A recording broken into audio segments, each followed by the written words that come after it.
Bienvenue sur Israël Torah. Aujourd'hui, on va parler d'un sujet. Je ne crois qu'en toi. C'est en toi que j'ai confiance. Si jamais tu m'as abandonné, c'est ton chemin que j'ai suivi au moment où j'allais pas bien.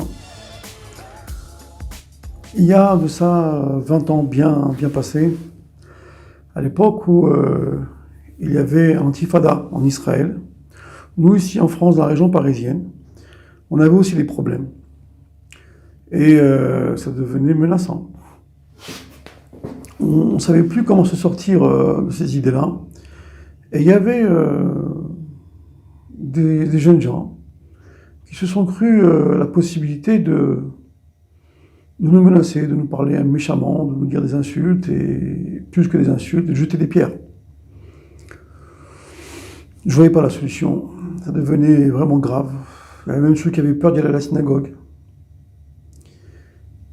Et un jour que j'allais acheter du shampoing pour mon épouse, quand je suis revenu du magasin, il y avait une bande de jeunes gens qui étaient un peu éméchés, qui étaient de bonne humeur, ils avaient envie de rigoler, ils voulaient se faire plaisir. Et ils ont jeté devant moi, qui s'écrasait devant moi, une bouteille de bière. Je considérais cette bouteille de bière d'une façon comme une attaque. Quand je me suis retourné, ils étaient pliés en quatre de rire. Bon, personnellement, ça m'a beaucoup déplu. Je suis rentré à la maison, j'ai posé le shampoing, j'ai pris un Sefer Tehillim et je suis parti. Je suis retourné à une distance où ils pouvaient lancer ce qu'ils voulaient, je ne serais pas éteint. Et je leur ai montré que j'avais un Sefer Tehillim dans les mains. Alors ils sont bien rigolés. Ils étaient très contents. Ils avaient réussi leur coup. Mais moi, j'ai été décidé à ne pas me laisser faire et frapper à mon tour. Et je connais un Tehillim qui est spécialement... Voilà. Donc c'est un Tehillim sur 2 pages. Arrivé à la moitié donc du Tehillim, si on voit la première page, ils ont compris que je rigolais pas, ils ont commencé à se mettre à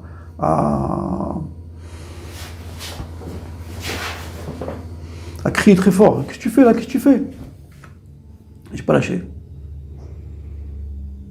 Je continue le Tehillim. Ils ont vu que j'étais en train de frapper le plus fort que je pouvais. Ils m'ont supplié d'arrêter. Ben, quand j'ai fini mon Tehillim, j'ai arrêté. J'ai salué, je suis parti. On ne les a plus jamais revus dans le quartier. Jamais.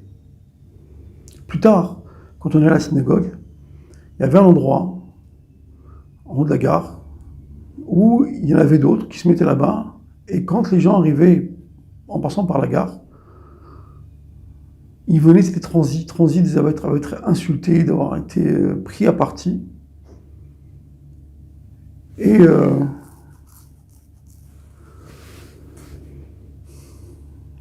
Et ça m'est arrivé à moi aussi. Bon, c'était Shabbat, j'avais pas de Tehillim. Et avec mes amis qui étaient avec moi, j'ai dit on va s'asseoir sur chaque banc de cette place et on va faire les 12 psukim que le rabbi Lubavitch a demandé de faire. On va les faire ici. Alors il y en a un qui me dit qu'est-ce que tu fais là? Qu'est-ce que tu fais là? Je suis en train de prier, tu vois pas que je suis en train de prier? Mais qu'est-ce que tu fais là? Je crois que qu'est-ce que tu fais là? Je suis en train de prier. Pourquoi tu pries? Parce que comme tu nous insultes à chaque fois, alors là je suis en train de prier. Alors regarde-moi bien, parce que la dernière fois que tu vas me voir aujourd'hui, la semaine prochaine tu seras plus là. Mais il dit mytho, tu n'es pas normal, mais tu n'es pas bien. Je dis écoute-moi bien, regarde-moi bien, regarde-moi bien.